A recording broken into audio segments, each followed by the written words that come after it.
quais são os desdobramentos e consequências do Pentecostes na vida da igreja. Sejam todos bem-vindos ao nosso canal Projeto Pneuma.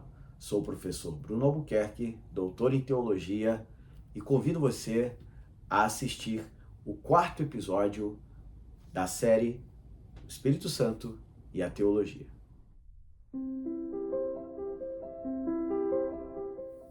No episódio anterior, nós desenvolvemos, refletimos um pouco sobre o evento Pentecostes em Atos capítulo 2.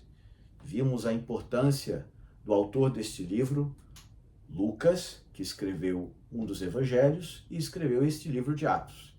Vimos a importância do teólogo Lucas. Vale ressaltar também que ele era médico, profissionalmente médico, mas também teólogo da igreja ao se converter através da pregação de Paulo. Muito importante lembrarmos os grandes avanços ou contribuições que Lucas deu aqui no Novo Testamento, nos seus 2 livros, os seus 2 volumes. Um é continuação do outro. Tem uma relação entre esses 2 livros. Enquanto o Evangelho de Lucas narra a missão de Jesus, por sua vez, o livro de Atos narra a missão da igreja. Mas ambos os livros têm um fio condutor, que é a pneumatologia. A reflexão, a teologia sobre a obra do Espírito Santo. O mesmo Espírito de Deus que agiu sobre Jesus Cristo também foi derramado sobre a igreja. E no livro de Atos, capítulo 1 e o capítulo 2, esses 2 primeiros capítulos, conforme nós vimos, são capítulos programáticos. Eles antecipam todos os episódios que são narrados ao longo dos 28 capítulos do livro. Importante notar que o Espírito Santo é o horizonte, é o fio condutor de toda a eclesiologia, de toda a leitura sobre a igreja e de toda a autocompreensão que a igreja realiza sobre si mesma ao longo da história. É importante ressaltar também, mais uma vez, que a missão da igreja só se concretiza dentro da vontade de Cristo se for guiada pelo mesmo Espírito que conduziu a Jesus na terra. Então, dito isso, é importante aqui nós aprofundarmos um pouco mais esse tema. Por que o Pentecostes é tão importante na prática? Quais os pontos que nos chamam a atenção à luz da própria narrativa bíblica para além do fenômeno sobrenatural, extraordinário, daquelas línguas estrangeiras que todos falavam e ouviram, aqueles estrangeiros também que estavam, judeus, estrangeiros, pessoas de todas as partes do Império Romano, talvez até de fora do Império Romano, estavam ali assentadas em Jerusalém no dia de Pentecostes e ouviram as maravilhas de Deus, cada um no seu próprio idioma. Muito interessante notar esta ação sobrenatural. Mas quais as consequências, quais os significados ou lições que a gente consegue extrair no primeiro momento, numa primeira leitura dessa passagem? É importante aqui também frisar o que diz o teólogo que nós citamos no episódio anterior, o Bernardo Campos, quando aborda Pedro, o apóstolo Pedro, como o primeiro teólogo do Pentecostes. Logo após o fenômeno do derramamento do Espírito e todo aquele cenário maravilhoso em que as pessoas ouviam o Evangelho e tinham a oportunidade de se converter de fato a Cristo, Pedro toma a palavra e ele associa o que estava acontecendo naquele momento com o cumprimento de uma profecia, de uma antiga profecia da tradição judaica que se encontra no livro do profeta Joel. Eu faço menção aqui, entre aspas, ao Bernardo Campos, que diz o seguinte na página 62 do livro Hermenêutica do Espírito. Diz o seguinte: Lucas apresenta Pedro como o primeiro teólogo do evento Pentecostes e, por isso, seria o primeiro dos apóstolos em desenvolver uma hermenêutica do Espírito. Hermenêutica, para quem não sabe, é a arte da interpretação. É a arte e o conhecimento necessário para a interpretação dos textos e das linguagens. Logo, virá Paulo, apóstolo Paulo, que acrescentará uma nova revelação do mistério entregue a ele. Revelação que havia sido ocultada através dos séculos até sua instauração como apóstolo de Jesus Cristo no tempo dos gentios.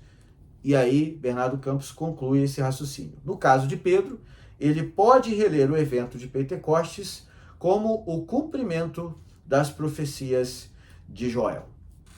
Vou parar por aqui, porque qual é a profecia que está em jogo aqui? Nas nossas Bíblias protestantes, nós lemos lá no capítulo 2 de Joel, versículo 28. Nas Bíblias católicas é o capítulo 3, versículo 1 de Joel, em que diz o seguinte: depois disso, derramarei meu espírito sobre toda a carne, ou sobre todos os povos, dependendo da tradução. Vossos filhos e filhas profetizarão, vossos anciãos terão sonhos, vossos jovens terão visões, ou verão visões. Também sobre servos e servas derramarei naquele dia o meu espírito. Palavra do próprio Deus através do profeta Joel. Interessante a gente notar aqui nessa passagem que algumas barreiras começam a ser desconstruídas ou desfeitas através do derramamento do Espírito. Nós notamos nessa passagem que o derramamento do Espírito, que antes, na tradição judaica, na tradição do Antigo Testamento, desde a Torá, os profetas, os salmos, lá no Antigo Testamento, na Bíblia hebraica, o Espírito de Deus era derramado, era enviado para uma determinada missão, para pessoas escolhidas a dedo, para realizar uma determinada tarefa como mandado de Deus. Por exemplo, alguns profetas, alguns reis receberam o Espírito de Deus para realizar determinada missão aqui na Terra. Mas o Espírito não foi derramado sobre todos. Não era algo que fosse prerrogativa de todo judeu ou de todo israelita. E agora, nesse momento, temos o cumprimento de uma profecia revolucionária, porque o Espírito que era derramado sob medida para alguns indivíduos, agora ele estará sobre toda a carne, sobre toda a pessoa, sobre todo o sujeito que assim está diante de Deus.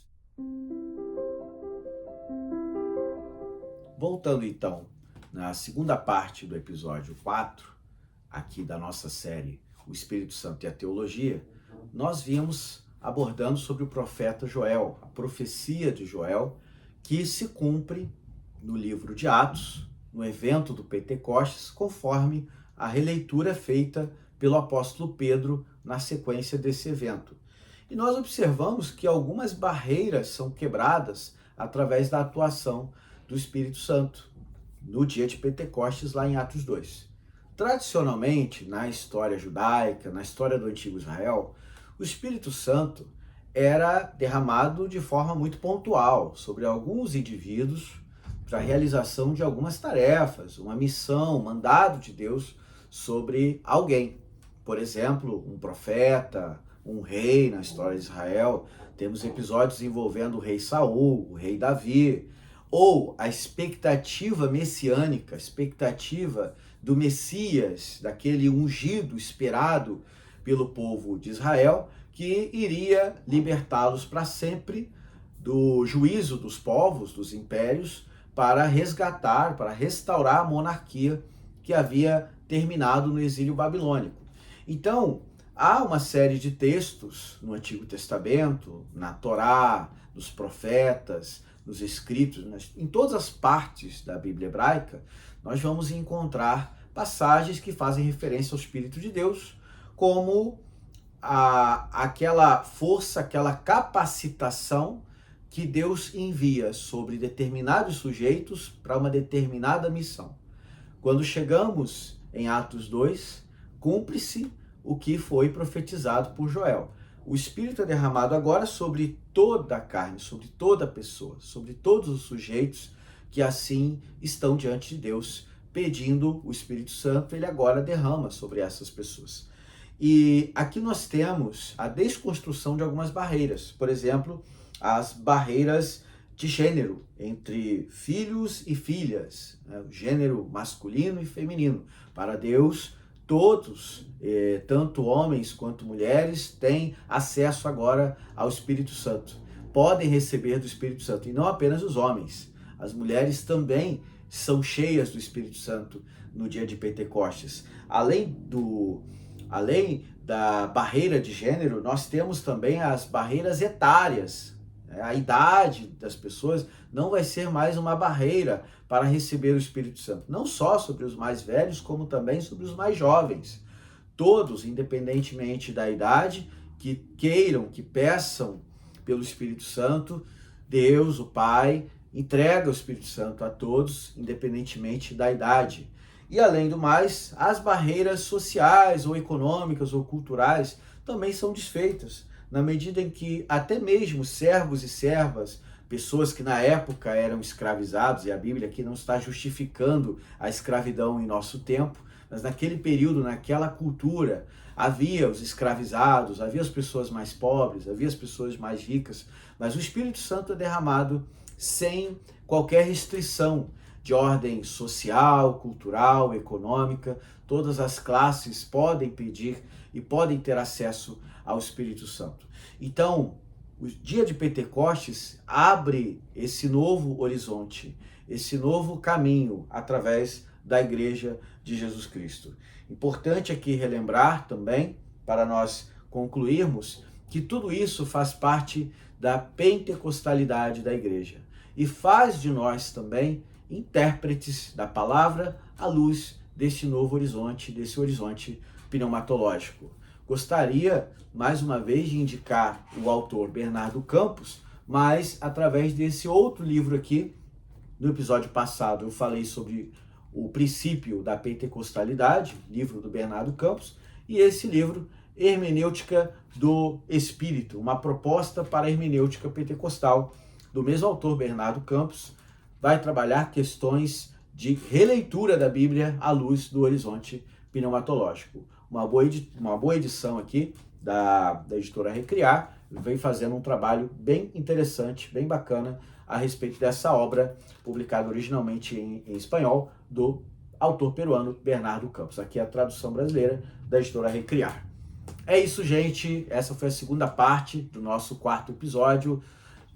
Tema de hoje: quais os desdobramentos, quais as consequências do dia de Pentecostes, da experiência do Pentecostes na vida da igreja. Vimos a quebra de barreiras sociais, etárias e de gênero que o derramamento do Espírito provoca a partir do horizonte pneumatológico cristão.